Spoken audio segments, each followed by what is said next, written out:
pernikahan antara Paku Alaman dengan Kasunanan itu mengingatkan pada tembang yang sangat populer di kalangan rakyat. Witeng klopo njawata ing ngarsa padha salugune wong wanita dasar nyata kula sampun jajah praja ing Ngayogya Surakarta najan akeh wong ayu dasar priyayi nanging datan merati aduh Gusti ndak rewanging pati geni pitung dina pitung wengi. Memang masa itu Kerajaan Surakarta, Kasultan Yogyakarta, Pura Paku Alaman dan Mangkunegaran itu nyawiji manunggal. Mengapa? Paku Buwono X itu mantunya Mangkunegara IV. Raden Ajeng Sumarti, putri Mangkunegara IV itu menjadi garwa Prameswari dengan gelar Ratu Paku Buwono, sebuah sebutan untuk Prameswari yang tinggi. Demikian juga Sinuwun Pakubuwono X itu mantunya Kanjeng Sultan Hamengkubuwono ke-7 menikah dengan Ratu Mas. Sedang putrinya Pakubuwono X, Ratu Retnopuwoso, menjadi Prameswari Paku Alam ke-7. Dengan demikian Kasunanan, Mangkunegaran, Paku Alaman dan Kasultanan itu manunggal di zaman Ratu Retnopuwoso, putri Pakubuwono X. Paku Alaman mendapat momen yang gemilang cemerlang, kaya raya, produktif, kreatif dalam bentuk seni budaya, rum kuncaraning bangsa dumunung ing luhuring budaya. Kita lihat situasi Paku Alaman yang asri, indah, dengan halaman luas, segar, hawanya sejuk, merupakan pusat kreasi budaya yang wajib kita lestarikan. Karena dengan budaya ini jati diri bangsa akan kokoh, kepribadian bangsa akan kukuh. Itulah butir-butir kearifan lokal demi menjaga kelestarian budaya yang berasas Bhinneka Tunggal Ika, berbeda-beda tetapi tetap satu jua. Sebagaimana negara kita memegang teguh pluralitas kemajmuan demi terjaganya persatuan dan kesatuan bangsa.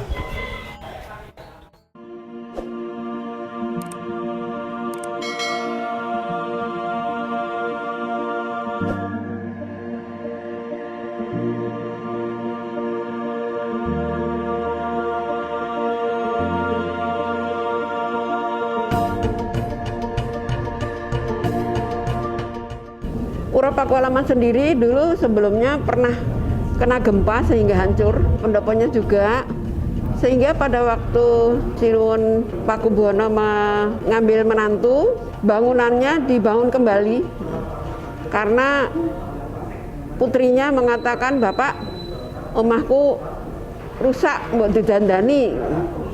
Lalu dengan itu maka dibangun kembali dan menjadi seperti yang sekarang ini. Iya, tetapi mendapat sumbangan tiang-tiang itu dari Mangkunegaran juga, ya.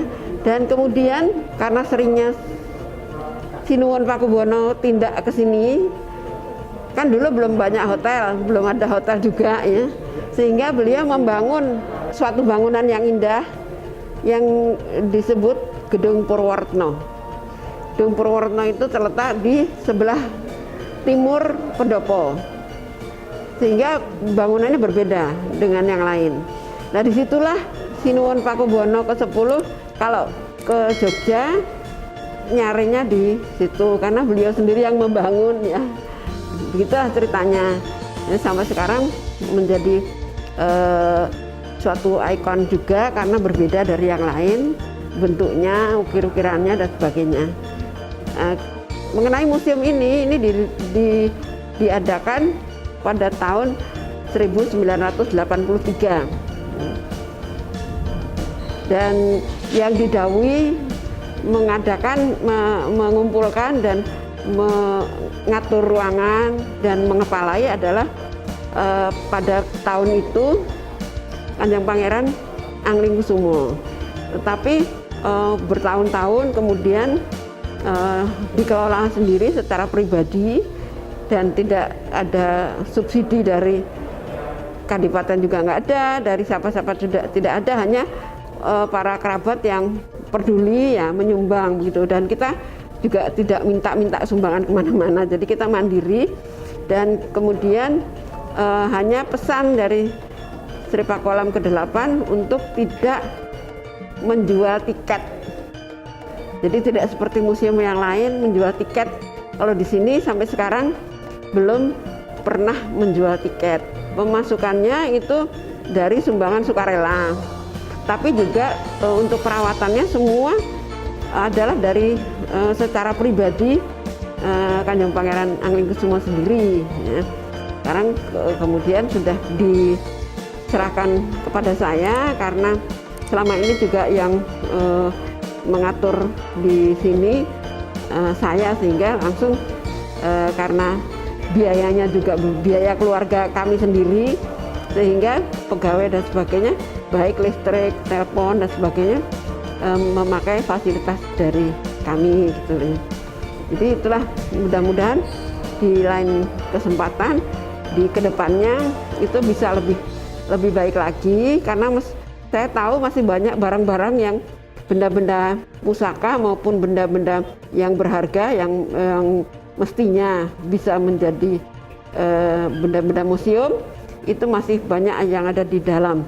Di antaranya adalah tempat tidur yang dipakai oleh Bung Karno pada waktu berada di sini selama 3 bulan, itu juga masih ada di dalam, karena memang tempatnya ini tidak memungkinkan. Sementara ini karena hanya ada 3 ruangan yang bisa untuk display, kemudian dengan adanya renovasi ini mudah-mudahan nanti ada ruangan-ruangan lain yang bisa dipakai untuk museum batik misalnya, atau museum kereta, kemudian museum benda-benda lain yang belum di-display. Saya kira itu yang bisa saya sampaikan sejarah mengenai Pura Pakualaman dan museum.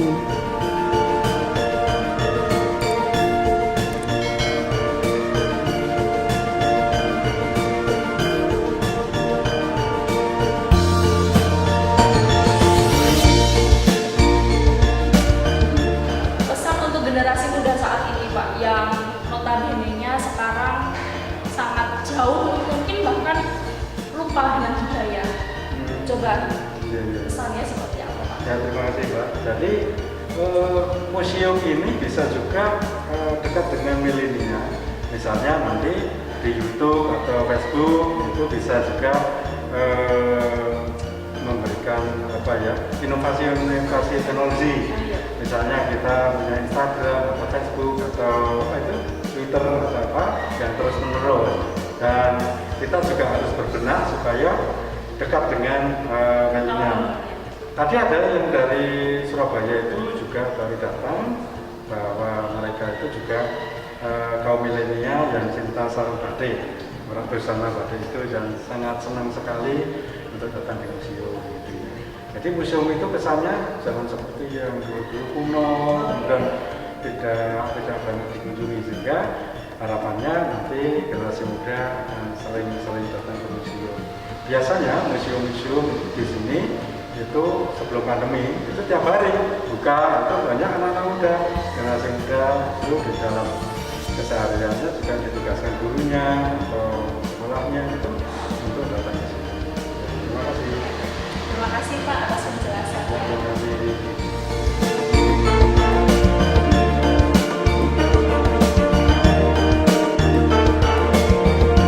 Itu tadi penelusuran kami tentang Pura Pakualaman Yogyakarta. Sekian, jangan lupa saksikan dan ikuti terus Warta Budaya Channel.